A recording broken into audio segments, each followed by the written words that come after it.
Britain is spending millions on modern quarters for the troops to be stationed in Cyprus. This military construction annoys nationalists, but provides jobs for Cypriot workers.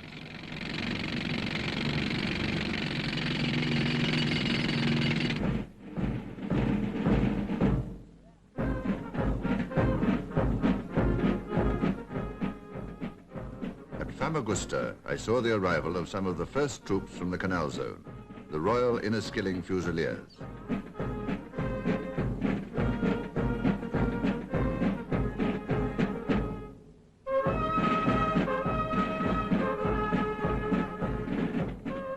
But at this moment, when Britain has chosen Cyprus as a key point in Commonwealth defence, the supporters of Enosis want Cyprus to break away from the Commonwealth. They condemn the form of government Britain has offered. Down with the Constitution and those who support it.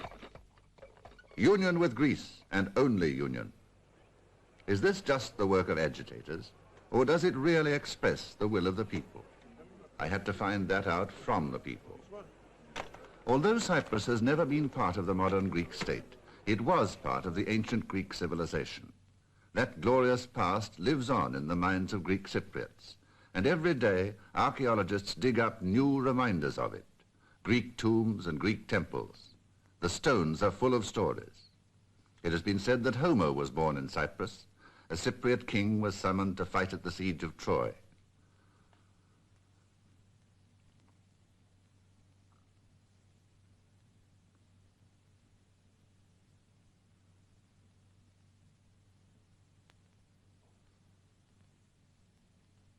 Here at Salamis, the fleet of Athens finally vanquished the barbarians. Here, according to legend, Aphrodite rose from the sea. In the dawn of the Christian era, St. Paul was shipwrecked in Cyprus, and here with the Apostle Barnabas, he preached the Gospels. Cyprus was the first country to embrace Christianity. The tomb of Barnabas is now the shrine of a monastery. The Church of Cyprus, so closely bound to the Greek Church, though independent, endures to this day. Throughout the Middle Ages, the island was part of the Greek Empire of Byzantium. At the time of the Crusades, Richard Coeur de Lion of England came to Cyprus, and after him a French dynasty, the Lusignans, who ruled the island for 300 years as a feudal state. They built mighty castles and splendid abbeys.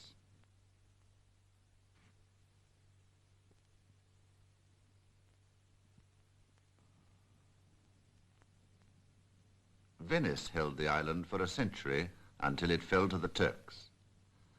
But none of these conquerors changed the essential Greek character of the land or the strength of the Orthodox Church. The Turks held Cyprus up to the end of the 19th century. Churches became mosques. Everywhere you will see minarets alongside church towers. In 1878, Turkey handed over the administration of Cyprus to Britain.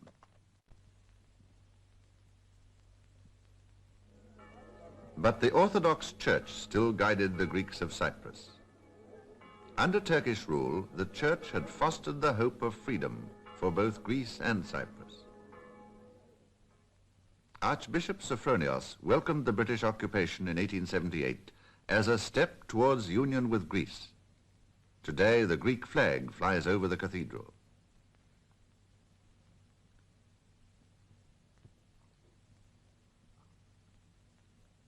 What has British rule achieved in this land that has known so many alien rulers? For a long time, the British regarded themselves merely as caretakers, for Cyprus remained nominally part of the Turkish Empire. Britain collected an annual tribute from the Cypriots. It was to be paid to the Turks, but in fact it went to the British shareholders in a loan to Turkey. Greek Cypriots are still bitter about this. But in recent years, the colonial government has done much to help the Cypriot people, for most of whom life is an endless struggle to make the dry earth fruitful. British rule put an end to one of the cruelest burdens of the peasants, slavery to moneylenders. Cooperative organizations in the villages made it possible for the poor farmer to borrow money cheaply, to market his crops fairly, and to get a fair return.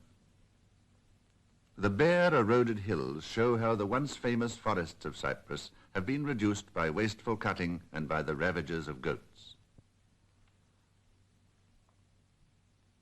Today, the work of the Cyprus government's forestry department is famous.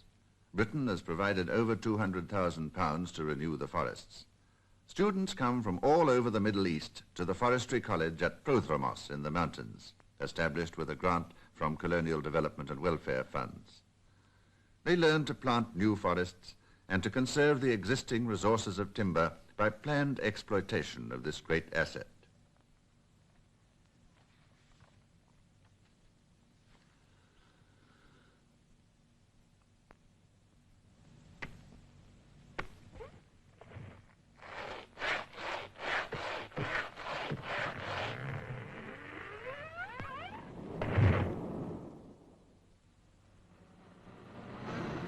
The vanishing of the forests and the low rainfall made the supply of water a matter of ceaseless anxiety and ceaseless toil.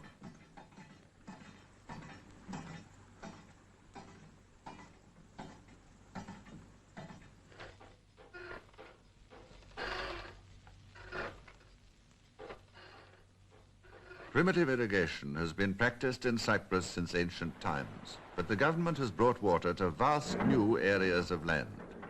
1,500 bores have been sunk in the past 9 years to tap the island's reserves of underground water.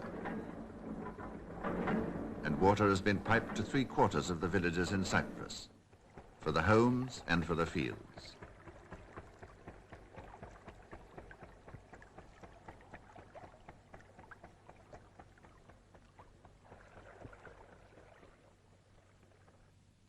Primitive farming is only gradually changing. The peasants are too poor to buy modern implements.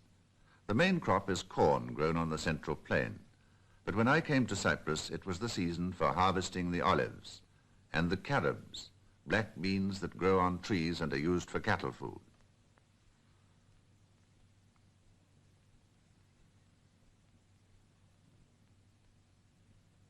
And the grapes.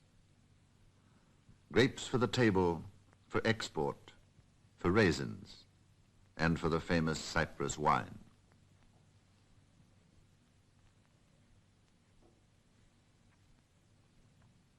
These women, sorting and bagging onions, were working 8 hours a day, 7 days a week, because a ship was waiting to be loaded. For this they were paid 4 or 5 shillings a day, worth about the same there as here. The most women can earn in the fields is 6 shillings a day. Men can earn up to 12 shillings. Shepherds, for a 65-hour week, earn 10 shillings a day, but get their board and lodging free.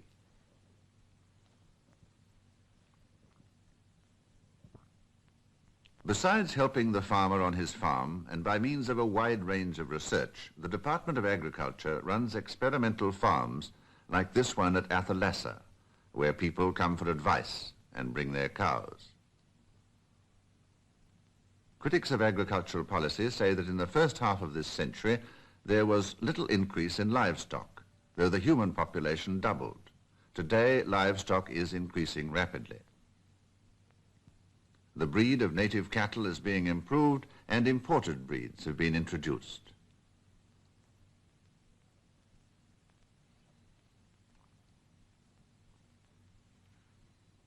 Cyprus was formerly one of the worst places in the world for malaria.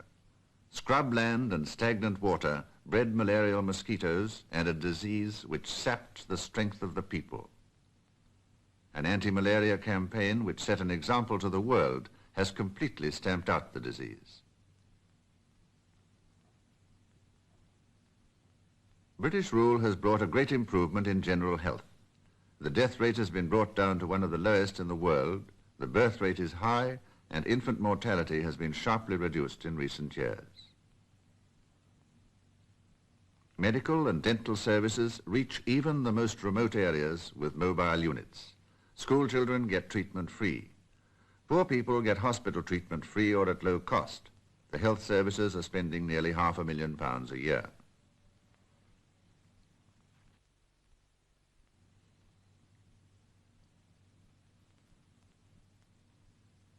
Education is free. It's not compulsory, but 90% of the children go to school. The government has provided many excellent modern schools. English is taught only as a second language in the upper classes of the bigger schools. Secondary schools for Cypriot Greeks are founded on the Greek system. There's been no attempt by the government in the past to change the Greek character of education. This shows tolerance. But might a different policy have linked Cyprus more closely with the Commonwealth in culture? Μέσα στο πρώτο φύλλο μάλιστα ο Πατριάρχης είχε γράψει και το όνομά του όταν το χάριζε στον Πάντερ Κοσμά. Με το Ευαγγέλιο αυτό στα χέρια μεγάλωσε ο Μιχάλης. School choirs are highly successful. Last year, over 200 choirs passed the examination of the Royal Schools of Music of Britain.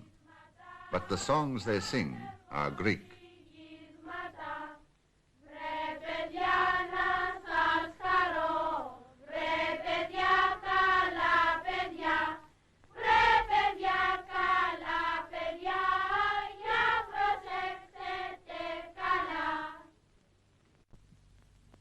Democracy hasn't gone far. 16 places have elected councils. 570 villages are run by officials nominated by the governor. At a few others, the government commissioner presides over an improvement board which is part official and part elected, and which speaks part English and part Greek. I think the price is rather low. Τι νομίζεις εσύ, κύριο Λεωνίδα? Επειδή ο κόσμος δεν είναι συνηθισμένος και με το νέο ενίκιο θα προσφέρουν περισσότερο, θα συνηθίσουν. Θα προσφέρουν περισσότερο ενίκιο. They were debating the plans for electrification. The engineer here, who is employed by the Electricity Authority, should be permitted to do the job in his own time. Electricity is already being distributed through the central part of the island on a grid system, and the supply is to be extended to rural areas where it will work pumping stations for irrigation as well as improving village amenities.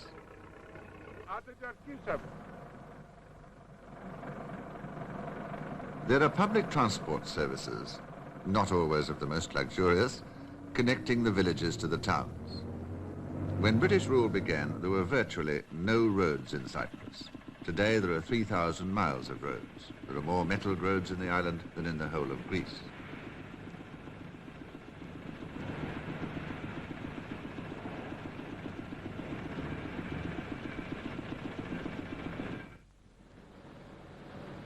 The roads link even remote villages.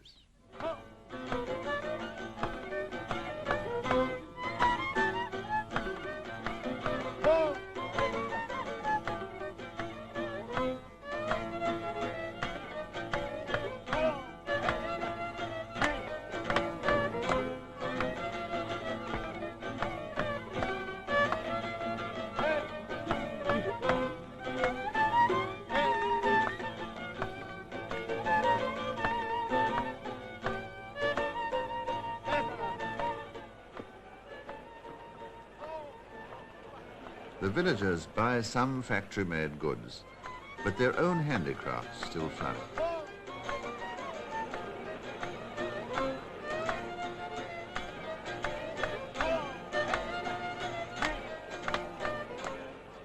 Skills handed down by generations of country folk are preserved in such villages as Lefkara, where the women make the renowned Cyprus lace.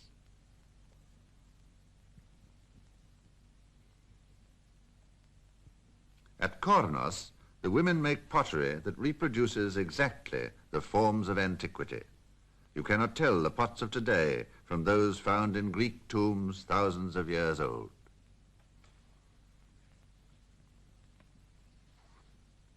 And although there are modern factories producing machine-made bricks, the mud bricks of the country houses are still made in the villages by hard manual toil.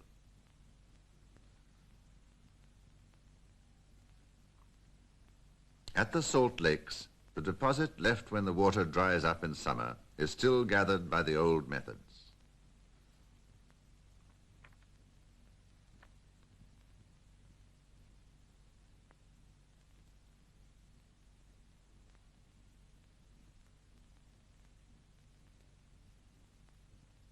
But modern techniques are employed in the mines. Here at Amiandos, asbestos is worked. Asbestos from Cyprus was known to the ancient world. So was copper. But the island's minerals were neglected from classical times until the coming of British rule. Today, minerals worth £10 million a year make up 2/3 of the island's export trade. A miner earns from 10 to 17 shillings a day. Nationalists declare that the minerals should be processed in Cyprus instead of being exported in the raw state. On the other hand, the fact that there is considerable Greek capital as well as British, American and Cypriot capital in the mines suggests that the Enosis campaign may have its material as well as its emotional aspects. Gypsum for making plaster and pyrites are also exported.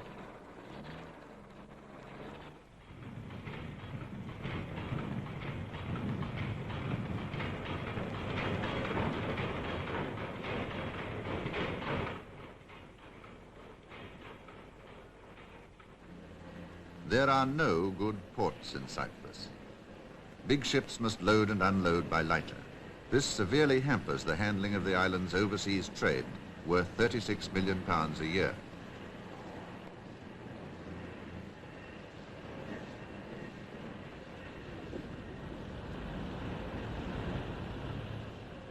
At the chief port, Limassol, a new harbour for lighters is being built. But for the full development of the island, artificial harbours for big ships are badly needed. One is being built for the use of the British Armed Forces. Some secondary industries are developing, and new factories are going up. In Nicosia, the capital, there's great building activity.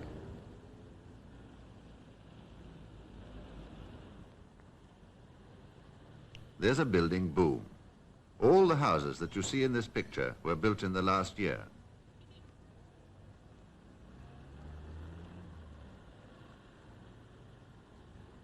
So many Cypriots are prospering, although many more live in very poor conditions. The city shops are full of imported goods, most of them from Britain. An exchange control law restricts the imports from non-sterling countries.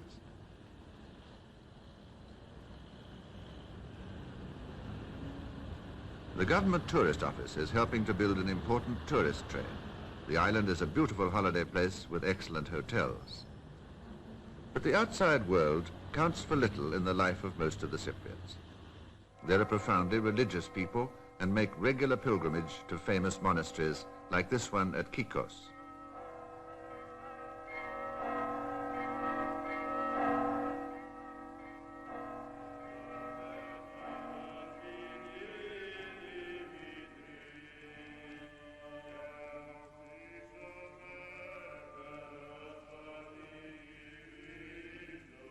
The church has a profound influence in the lives of the people, and the church has always stood for union with Greece, right through the rule of the Turks, right through British rule.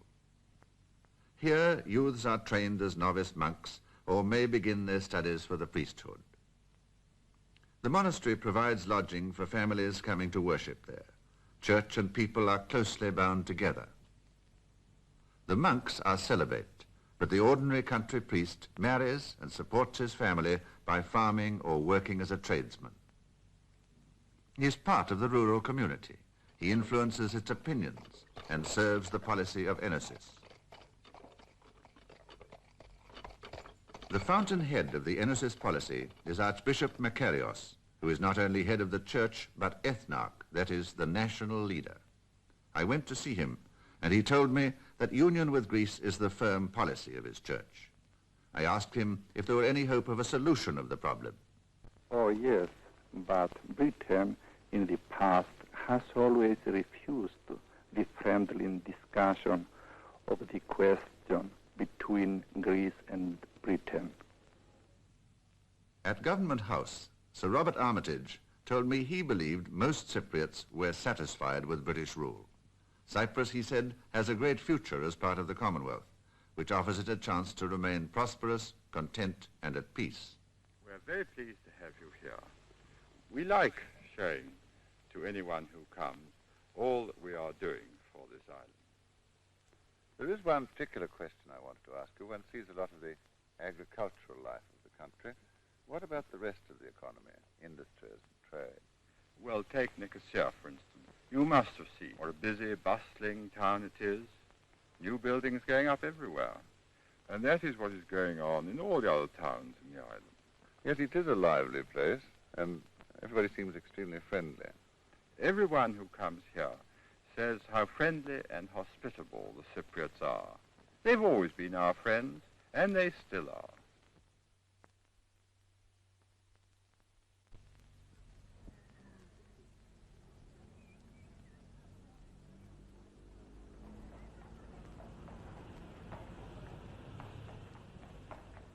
Although the posters may anger the people, they can still think and talk politics.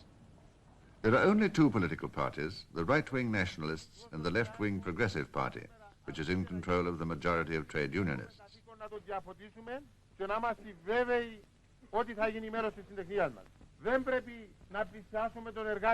The left wing, with communist affiliations, is said to have the support of up to a third of the population, because it's the only active labor organization. I went to see Mr. Papaioannou, the leader of the left-wing party. He said his party stood firm for union with Greece. I pointed out that the present government in Greece was strongly anti-communist. Did his supporters not fear suppression? He replied that once Enosis was achieved, the united people would decide their political future. Despite the sedition laws, many newspapers whose policy favors Enosis continue to appear and to be read. The Cypriots are great newspaper readers, and politics is a passion with them, as it is with the citizens of Greece.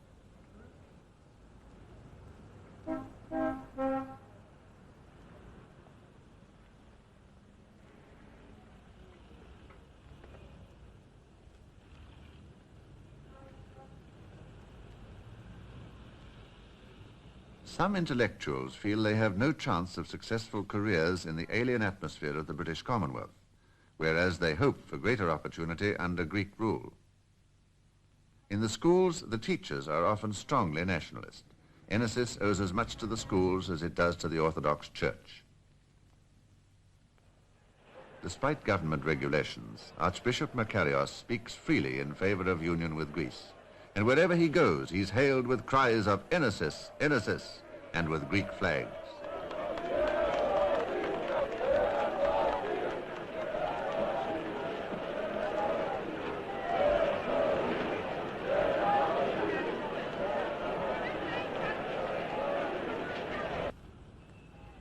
But let us not forget that in Cyprus, one person in every 5 is a Turk. Greeks and Turks live peaceably enough side by side in town and village. But the Turks have their point of view, expressed in their own newspapers. They are resolutely opposed to Enosis and to any change in the status of Cyprus. One way in 3 languages, but the paths of Greek and Turk divide.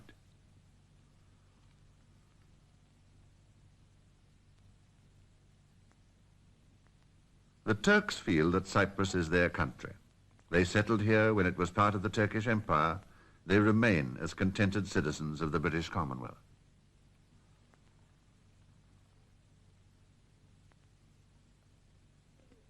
At St. Sophia Cathedral, Nicosia, now a great mosque, the Muslim Turks hear their leader, the Mufti, preaching.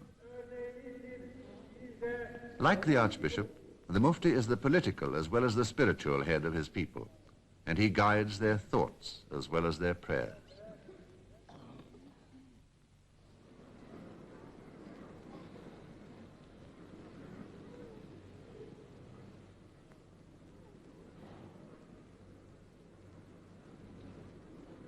Two potent religions, two races uneasily sharing a common citizenship.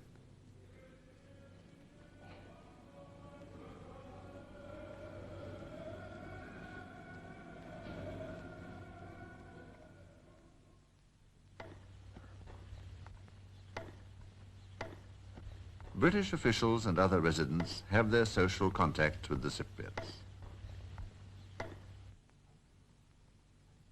But they also have a very British life of their own.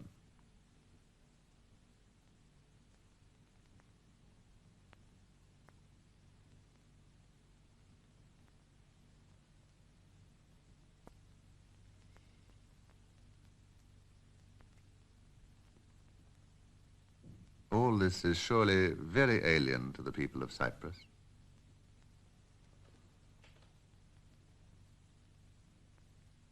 Unless Britain can persuade the Cypriots to accept a constitution, there's nothing for it but government by the governor and his executive council, which consists of 4 official members and 3 appointed by the governor. Britain's policy of constitutional advance within the Commonwealth is supported by many thoughtful Cypriots. But how many, no one knows. Few choose to speak out against Enesis. No one hesitates to speak out for it. I watched Archbishop Makarios leave for New York to attend the meetings of the United Nations.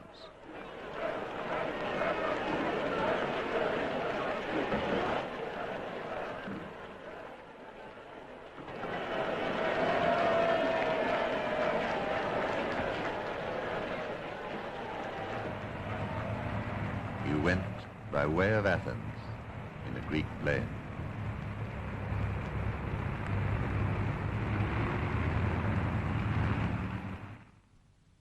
In Athens, in New York, in London, spokesmen and statesmen are busy. In the meantime, the people of Cyprus wait. What lies ahead for them? Clearly, the present stalemate cannot continue. One thing that might happen is Enesis, the achievement of that union with Greece which the Church, the right-wing nationalists, and the communists want, but which not all Greek Cypriots want, and which is dreaded by 1 Cypriot in 5, by the Turkish minority. Another possibility is that the British government might evolve and persuade the Cypriots to accept a constitution providing for self-government. Whatever lies ahead, one thing I must say is that my time in Cyprus leaves me deeply impressed with the peaceable and friendly spirit of the people. There's no open conflict or unrest. The people are calmly waiting for events to decide their future.